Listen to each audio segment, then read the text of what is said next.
Hello everyone, and welcome to another Let's Play. My name is Anna Mardal, and we're continuing with The Crown and the Flame, Book 1.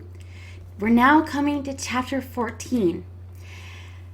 Can Kenna convince the leader of the technocrats, that's Whitlock, the little boy we found, to fight for Stormholt? Meanwhile, Dominic is reunited with C in Stormholt's dungeon. Here we go.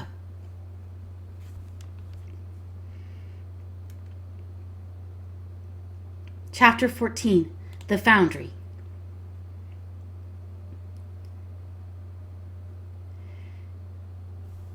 You and your companions follow Whitlock into the Foundry's large central building. Welcome to my workshop. A most impressive collection of inventions. Thanks! Please make yourselves at home. Just don't touch anything that glows, spins, or smokes. That's all. Otherwise, you should be fine. A golden spear flashes, and a little flame shoots out at Val. Ouch! Too late.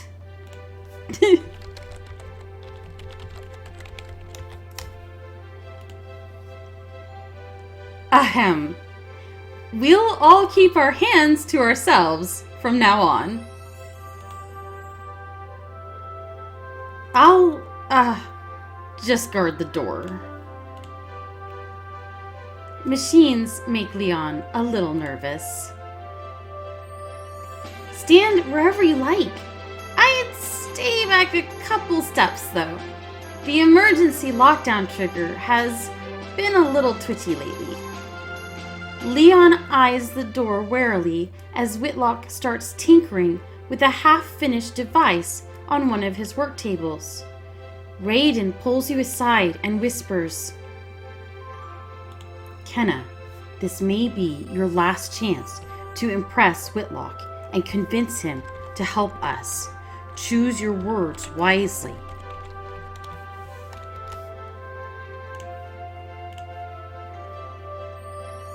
I will. Whitlock,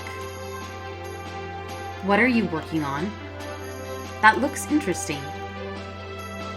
We experience sandstorms on a fairly consistent basis. Most are relatively mild, but the truly catastrophic ones can arrive with very little warning. Whitlock opens his hand, and you see a tiny mechanical rabbit leaping in his palm. That's amazing!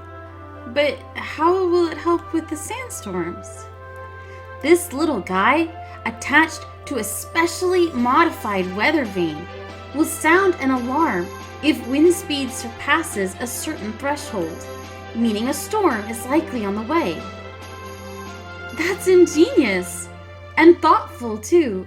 That tiny rabbit will help a lot of people. Whitlock blushes. I hope so. I'm just trying to be useful. This is what I'm best at, creating things to help others. I have a question. Go ahead. In the past couple of years, I've heard reliable accounts of technocrat-made weapons dominating battlefields all around the world. Surely some among you must make weapons. Oh, that. It was never meant to be that way. Let me back up and explain.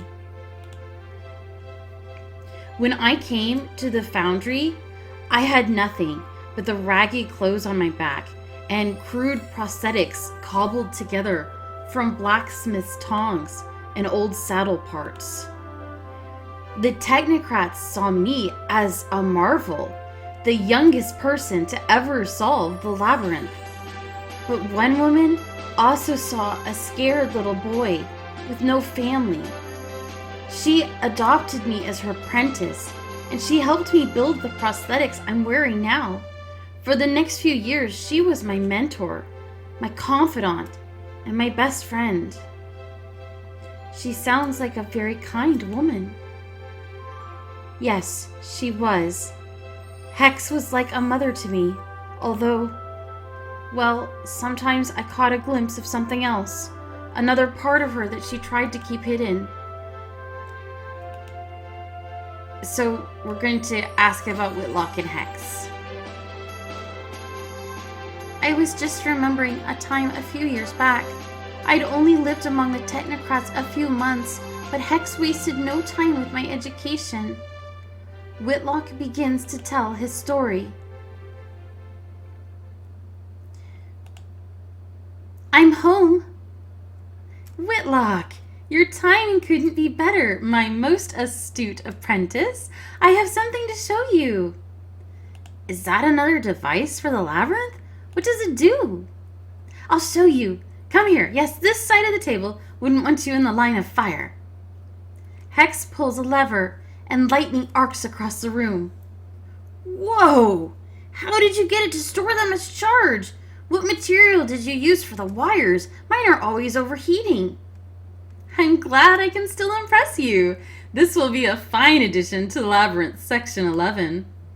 Though, can you imagine what this would do to a fully armored knight? You could strike down armies, easy as swatting flies. Oh dear, I know that look on your face. Speak your mind, Whitlock. You know I value everything you say. It shouldn't be so easy to kill. I see. And how easy should it be? In order to kill someone, you should have to put yourself at risk. It's only fair. You're right, that would be fair. But for the sake of argument, say a mercenary came through that door, 6 feet tall, with muscles like iron, a ruthless, seasoned killer. If someone like that tried to take your life, how much of a risk would that be to them?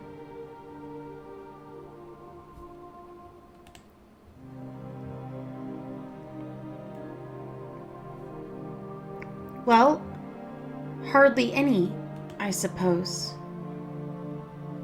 Correct. If someone has physical advantage over you, how is it unfair to use your technological advantage to even the scales?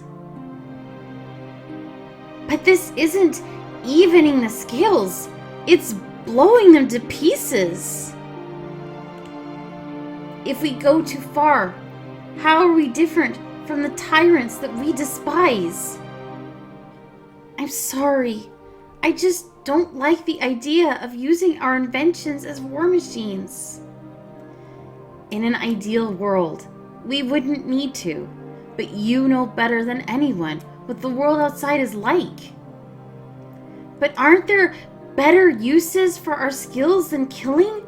With our knowledge, we could revolutionize agriculture and industry. We've created a utopia here in the Foundry. Imagine if the rest of the world followed our lead. Hex sighs. She puts an arm around your shoulder, kissing the top of your head. You have beautiful dreams, sweet boy. I wish I could make them come true. But the rest of the world is not like us. Most people cannot simply be shown the correct path. They must be driven there, like cattle. Hex, you're scaring me. Hex closes her eyes for the space of a few breaths. I'm sorry. You're so clever that it's easy to forget how young you are. Now is your time for learning and growing, not worrying. Leave that to us old folk. Enough of this grim talk. Here, I want to see if you can work out how I solved the overheating problem on this new trap. Oh, I have a few theories on that. Tell me when I'm getting close. Despite our differing opinions, Hex never tried to force me into her way of thinking. I cared about her very much, and I truly believed that she cared about me. Even so, after I was elected leader, I made a discovery that forced me to make a very difficult decision. Hex, thank you for coming to see me today. I'm honored that our esteemed ruler would make the time for a private meeting with a lowly engineer. Hex. I'm only teasing, Whitlock. I always knew that you would lead the foundry someday. I couldn't be prouder of you. Tell me what's troubling you. You know I'll do everything I can to help. I wish I could read you so easily as you read me, but you make that difficult. So I must be blunt. Hex, I have reason to believe that you are selling weapons to outsiders. Oh, I see. Is that all you have to say? Tell me it isn't true. Hex, I've seen plans for weapons in your workspace. Explosions, cannons, a portable lightning machine. And now I'm getting reports of these very weapons being used in wars across the continent, killing thousands of people. Tell me the plans were stolen or lost or... Are you really trying to explain away evidence because you don't like what it's pointing to? I taught you better than that. Whitlock, do you know what it's like to create something incredible and know that it will never be used? Your inventions are used all the time. The whole labyrinth is full of them.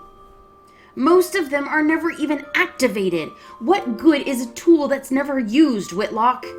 What good are we, hidden away in our city while brutes and tyrants drive the world to ruin?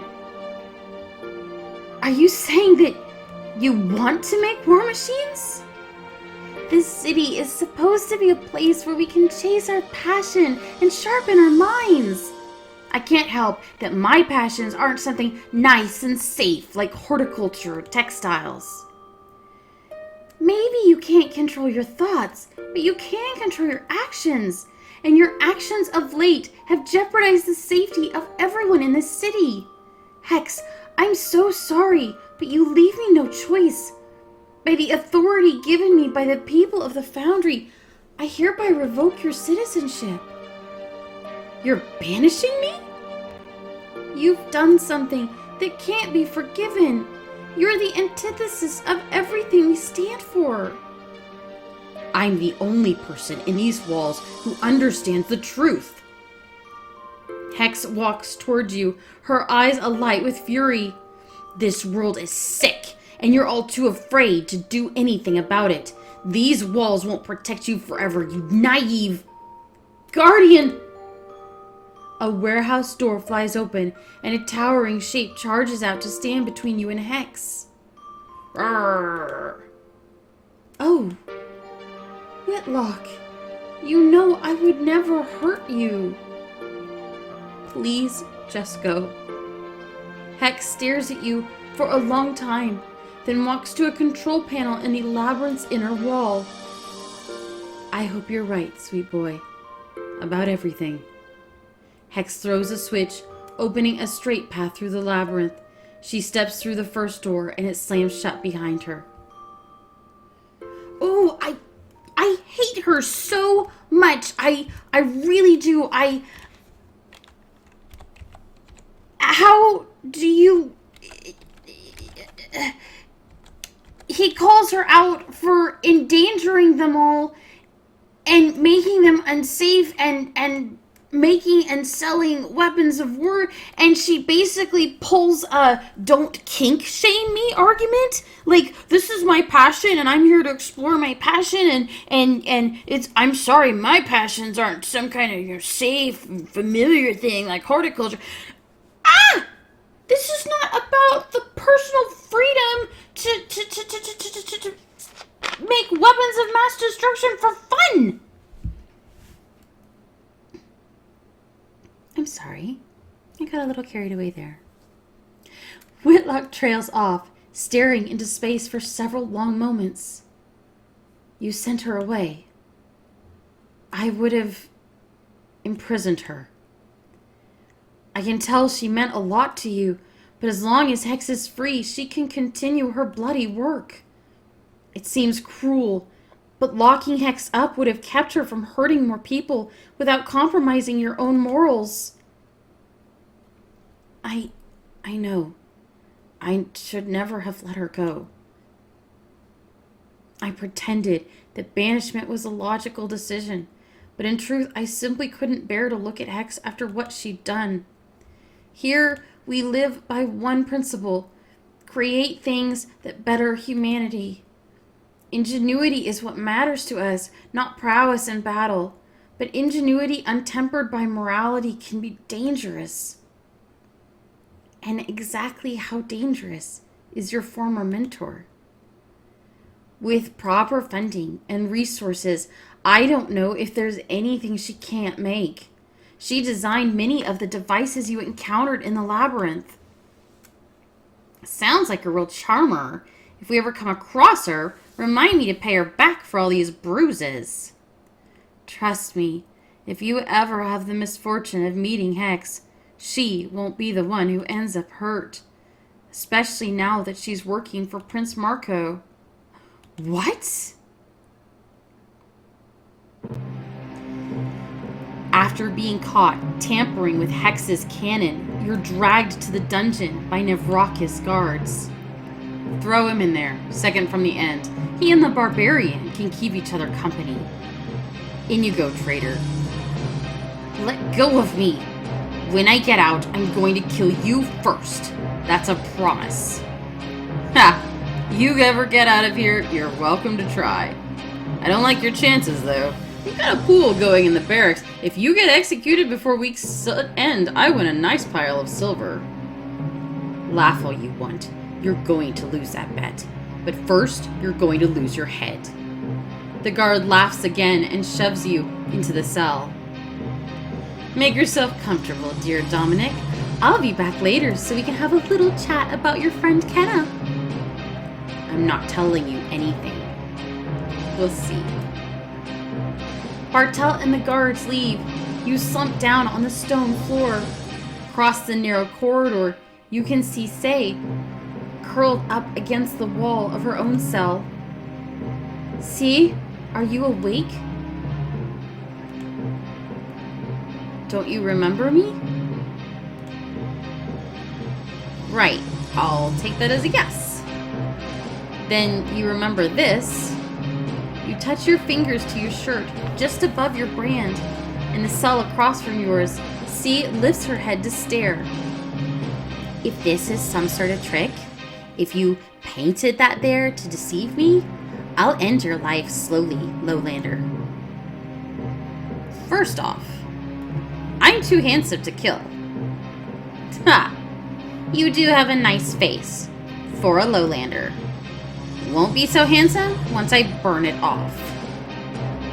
But you haven't done it yet, so some part of you must want to hear me out. Speak, Lowlander. This brand on my chest, I have to know. What does it mean? I've been wondering my whole life. It means that you were stolen from us. So I'm one of your people? You may have been born on the dragon's spine. You may carry the flame, but you are not one of us. Everything you are, the Lowlanders made you. You know nothing of our ways. Then tell me. I want to know. Where did I get this brand? From your mother. My mother? Did you know her? No, but it is what mothers do when they birth a child of the flame. Mine did the same for me. It's how others know you've been chosen to carry the fire. You carry this awesome power. Why can't you just escape? C holds up her manacles so you can see the rows of tiny spikes that line the insides. If they grow too hot, the shackles will sink their teeth into my hands. I can barely light a candle without feeling their sting.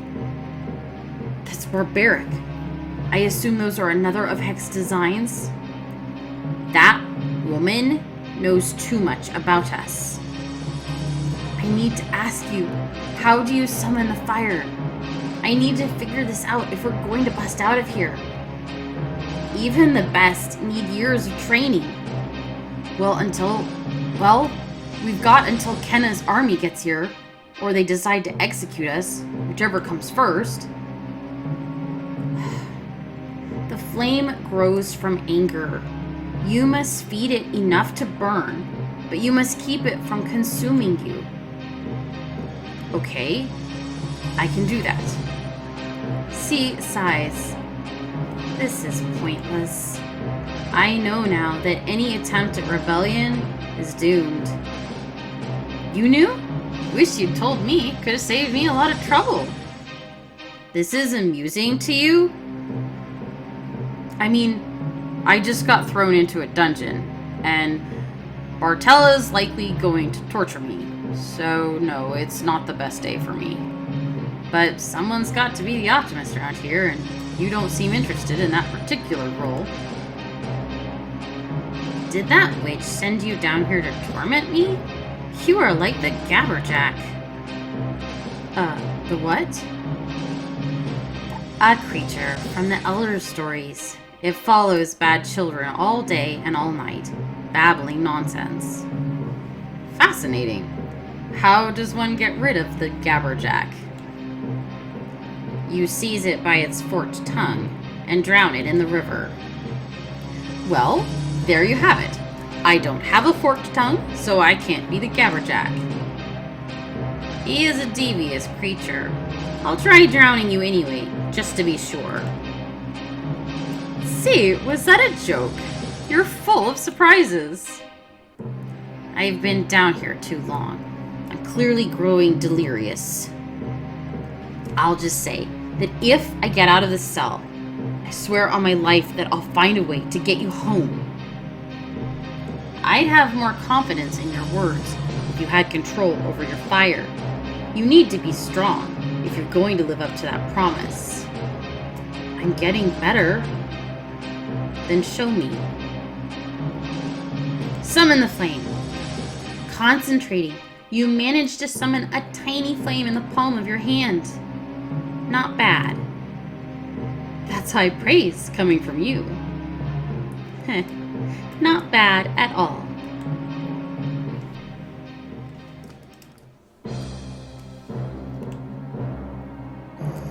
If Hex is working for our enemies, then we need your help more than ever. I sympathize with you. I lost family to the Blood King's war, and I know you have the best interests of your people in mind. Then you're with us? You'll join me in breaking Luther's hold on the Five Kingdoms.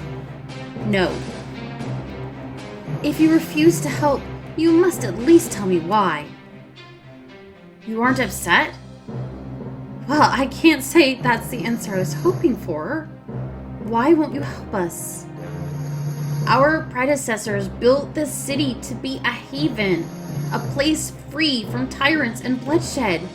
We decided a long time ago that we would avoid upsetting the balance of the outside world.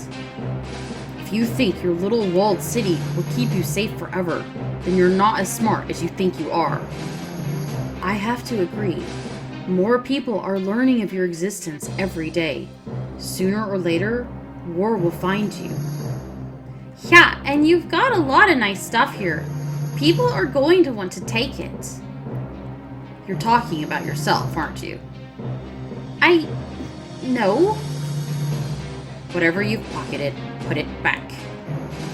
As Val fishes some stolen trinkets out of her pockets, Whitlock turns to you, his gaze even. Kenna, do you have anything you want to add? Yes. Please reconsider your decision. Have you thought about the fact that you let Hex go? That means you're already involved. Your arguments are irrelevant, Whitlock, because one of your people is already a part of this war. By letting Hex go, you've already upset the balance of our conflict beyond calculation. You drove the wolf away from your home, and she ran straight into mine. So you're asking me to meet her violence with more violence? I'm asking you to deal with the consequences of your actions. Hex may have been your mentor, but as leader of the technocrats, she's also your responsibility. At this point, you've put us at a disadvantage. Isn't it better to even the odds? You're absolutely right. I hoped that when I sent Hex away, she would realize her mistakes and learn from them. It seems I overestimated her. I won't make the same error again. Whitlock nods, getting to his feet. All right, Kenna, you convinced me. So you will help us? I will indeed. So tell me, what exactly do you need our help with? The outer walls of Stormholt are unbreakable. I've seen cannonballs bounce off of them like apples. And we have reports that Prince Marco has been reinforcing them even further. If you had some way to get us over the walls, or through them, we could end this battle without a lengthy siege. Unbreakable walls, huh? An intriguing problem. I may have just the thing. Follow me. Whitlock leads you to a warehouse full of towering machinery. It's like a forest of pipes and levers in here. What are all these machines for? Don't get me started or we'll be here all day. Over here is the solution to your impenetrable wall problem. It's a giant drill? That bit is a special alloy I developed myself.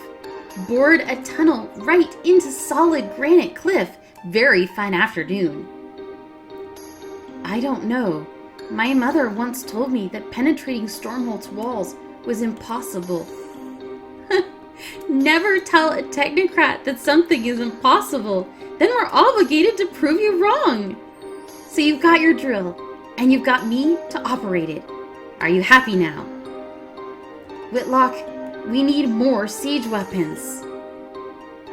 Well, you and your people have really impressed me, so anything in here is at your disposal. Really? Thank you.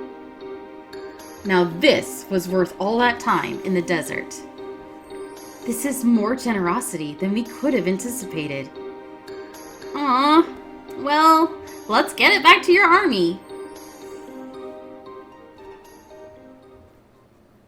The next morning, Whitlock accompanies you on the journey back to Aurelia. The palace doors fly open as you ride the drill across the high bridge. You're back! You hop down from the drill and Annalise sprints into your arms, planting a kiss on your cheek. Whew! Missed me that much, did you? Don't you ever make me stay behind again! You know what worry does to your skin? Look, you gave me a wrinkle. That's ridiculous. You look even prettier than when I left. Gabriel, come see! They're back! Gabriel emerges from the palace, his limp nearly gone.